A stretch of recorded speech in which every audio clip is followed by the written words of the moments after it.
Can you hear? Yes. No problem. Is it on? Yeah. I'll hear myself.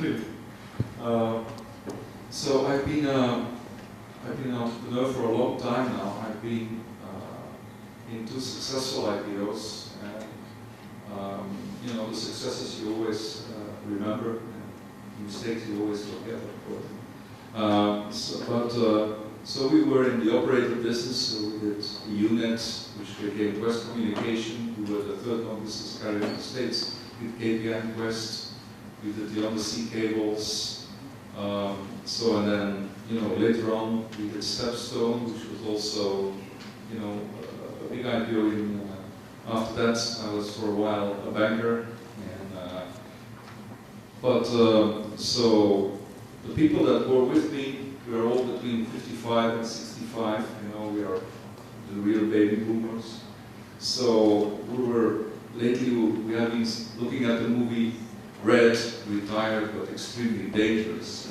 So we thought, like, what if we put together $100 million and make it into 10 billion? How would we do that?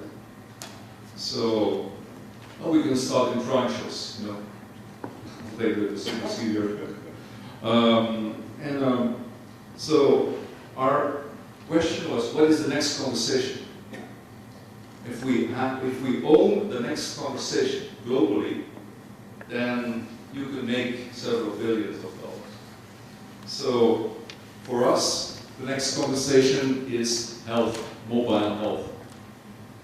And so as you see, you know, we have come from, we are now all probably hypochondriacs, but if you go into the waiting room of a doctor, there's like people sitting around with 30 printed pages of Google, and the doctor looking like this, and this happens all over the world. So for the first time in December, health-related searches have surpassed porn. So porn is now officially a stagnant market, which means that 88% of the male population is on porn, and we are of course 12% who are not. But there is a very, very big market, so lying there, which is mobile health. So we started here. We went to Palo Alto. So because we said if we are going to do this, it must be in the States. So it must be in Silicon Valley. So we went to Palo Alto. We hired the best agency there was, IDO, and we cohabitated with them. We had a big group for 3 months. We had surveys, we had Delphis, we talked to doctors, to patients, to hospitals, to the Obama administration to find out what are the trends, what do people want, and how can we own that next conversation. And what I'm going to tell you now is actually the result of all this. So, you see, this is what people want.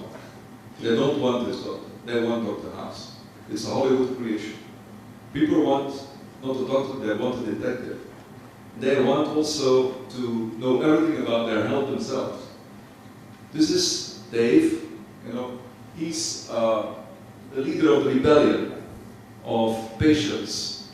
He gives even boot camps before you go to hospital. Like, I want my damn data back, you know, this is all, you know, David LeBron cards. And this is what people want from the test results. This is what Wired came up with. And they don't want, you know, they want test results as if Steve Jobs would have given them. And we are the last generation, we think, that will know so little about our health, because most of the time we only know, you know, our height and our weights, and, you know, perhaps our blood type. And our heights, we always exaggerate, and our weights, we always, you know, say that it's low. So these 3 parameters is, of course, not enough for our health. We are the last generation that will know so little. And this is the only medical instrument we have since 1866, the thermometer. So today, there are a number of new gadgets, all in the quantified self arena. So these are all sensors which you can actually, this is a sensor where you can measure your cholesterol. These are basis watches where They measure heart rate plus galvanic skin response for your stress. This is your sleepless measure, this is your weight. But all these things, according to us, are perhaps products today, but features tomorrow. And there's also the crowd. Everyone helps everyone now. The crowd also goes, and helps on diseases. They tackle oncology, they tackle diabetes, and they provide useful information. And because being sick is now seen as a failure of information. So that is why all the social technologies actually conspire in mobile health, which is going to be, according to us, the next conversation. You see, and in this arena of mobile health, privacy is unsustainable because we cannot shut up about our diseases. So we have visited 15 geriatric homes. It was a revelation. This is what we think we cannot build in silicon. It's empathy. That's why we will always need a human doctor. But it's also the age of empathy. These are Cure Together and patients like me, they're all Facebook for the sick. So we think that as the mobile revolution produced a mobile phone, or needed a mobile phone, this mobile health revolution needs a tricorder, which is again actually the mobile phone, but with elements built around it. And in order to make that tricorder, so there is an X-Prize Foundation in San Francisco which gives $10 million if you arrive at it, but the real tricorder, it will probably take $100 million to make, but if once you make it, it's certainly going to be bought by everyone. And I don't know why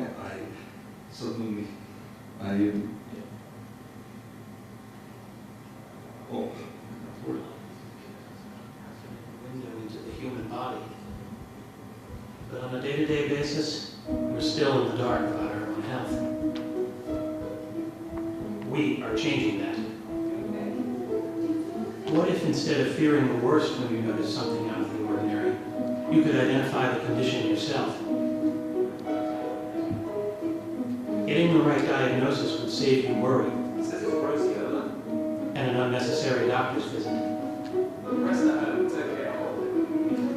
Instead of hearing about a viral outbreak on the news, imagine you got an alert that was tailored to your family's needs.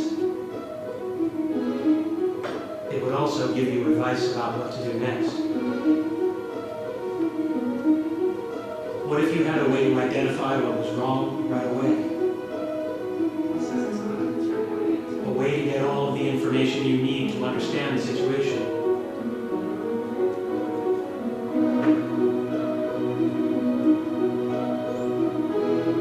And in serious cases, you would know when and where to seek help.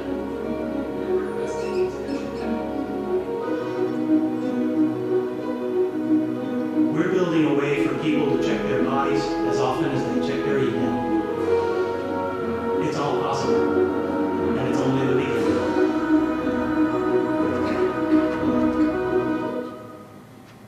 So, we believe that this big market is the market for auto-diagnosis, but as Philips has recently decided, and I always follow what Philips does because they don't communicate much, but when they decide something like a CD player and stopping with DVD, it's always a good decision. This device will be for recreational use only.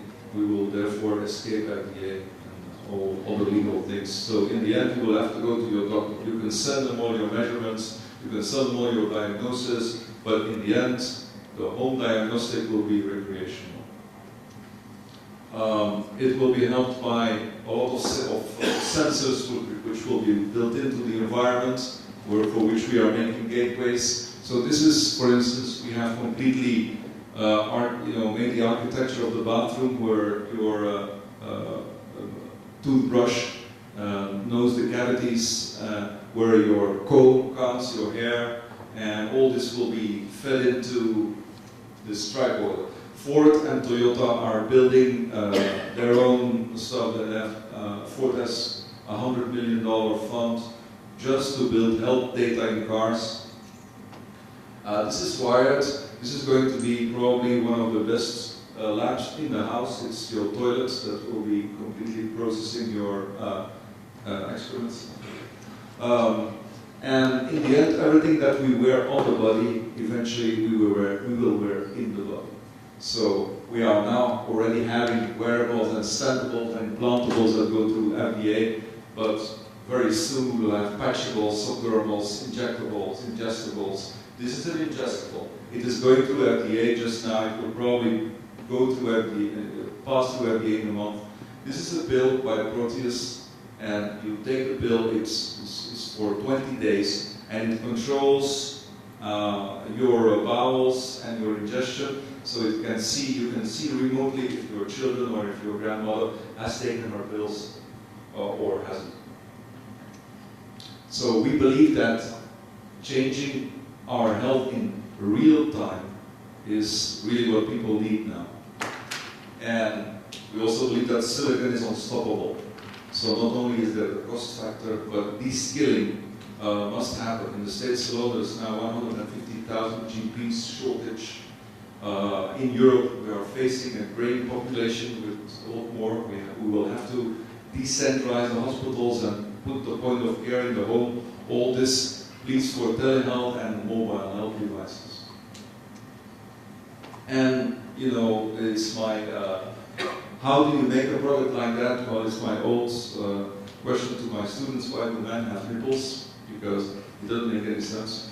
It makes sense if you're a woman, because we all know what nipples can, you know. But for men, it doesn't make any sense. We can only deduct that our creator did not think it economically viable to build a new platform. So we will build our platform on the mobile phone. And you see, every iteration of our products will have magic.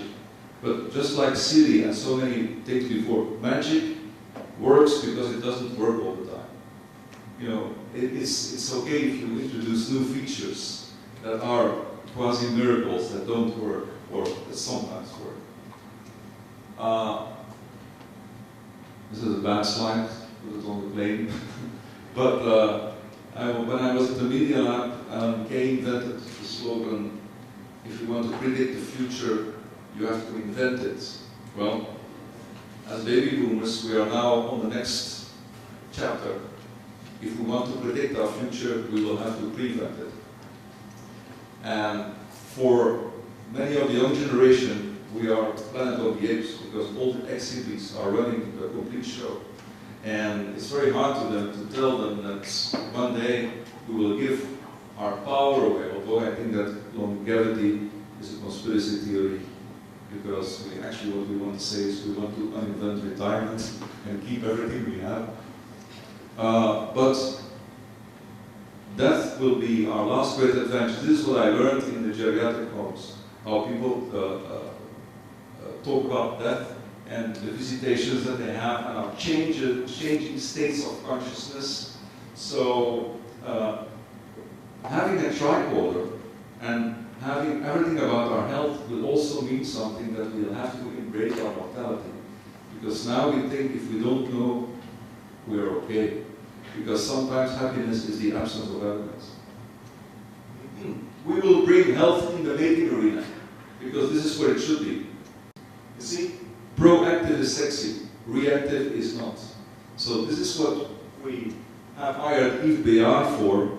Yves Béard is Fuse Project. He's the guy who made the jawbone. He can make, for Prada, he made all the consumer devices. We want them to make band-aids, little stars here, so that this becomes the next pickup line. If I have like a blue band-aid, it means that I'm measuring my cholesterol.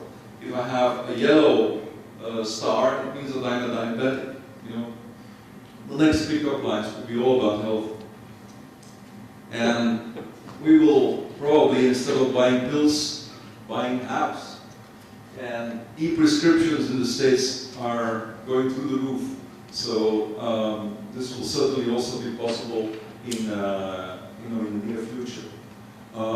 We have decided to make this product together with NASA. We signed the NASA Space Agreement Act, and together with NASA, with all their, we are now with Glenn and Ames and Houston. So we are taking microspectral cameras, we are taking microfluidics, we are taking the new arrays that they have. We're putting it all together. We see what works. Dynamic light scattering, Fabrique Bureau. So, and we will come up with a device that is undistinguishable from magic. And the great thing of being actually in what I by accident did, because we were in San Francisco is very close to LA, and in the weekend people often go to LA, and so we hired a professional movie company called Wondrous from Jesse Dillon, the son of Bob Dylan, and so to make the making of the tricorder. And this has been enormously good for our company, because you see these cameramen and these production assistants, they are always like in the meetings, and when they come, everyone does his best because they're in the movie. It's like, while we want to monitor people with sensors to perform better, actually, by accident, we made our team in our lab perform better because of this movie. And I'll show you the teaser for the movie. They are now actually discussing the rights already.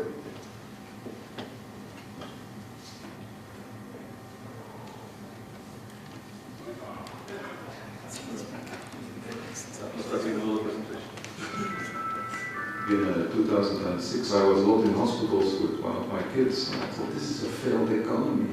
It just doesn't work. They do not use the most interesting resource, the patient. Well, of course, I'm a Star Trek fan for a very, very long time. The nice thing about the tricorder was you could immediately diagnose the person before you see immediately what's happening. And I thought, man, that would certainly reduce a lot of anxiety in our lives if we could do that. We deliberately focus on the parent-child situation. If you're a parent of a child, you want to know, do I need to go to the doctor? Do I need to go now? Do I need to go to the emergency room? The tool, I think, is going to help people make that informed decision. It's a big adventure, a big adventure. It's like a sort of a benign Manhattan project. It's an amazing array of people with a really diverse amount of talents, and this is how you're going to create innovation. Life is chaos. The system become more complex, but we can link those systems to very simple concepts. It's a question of building the tool to be able to recognize pattern. The power of this device will come from sensor fusion. The scanner that will talk to a whole range of sensors through a wireless link. You can remove a lot of this data and turn it into something that's elegant and actionable. Is it a common cold or is it something more severe, a wound? Is it infected or not? If the machine thinks it's okay, I'm only 80% sure about this, I really need some more data, it will then go to the cloud. So there's an access to an expanding knowledge and intelligence base. The way that you get the best of every dimension that you bring in this rich mix is to keep on seeing the experience through the user's eyes. And we use that as the inspirational spark for designing. The tricorder is going to allow them to feel that they're in more control. It's going to allow them to feel a degree of mastery as parents. Whatever this product is, in order to be completely adopted by the entire world, it must be non-invasive, non-sampling, not contacting the body, and not counting on cooperation from the patient. So this is the real tricorder.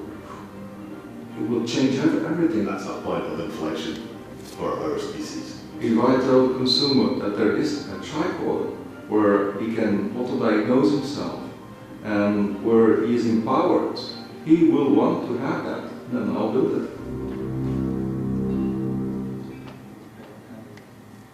I'm wrapping up. This is why I didn't do it in Europe, because this is what would happen.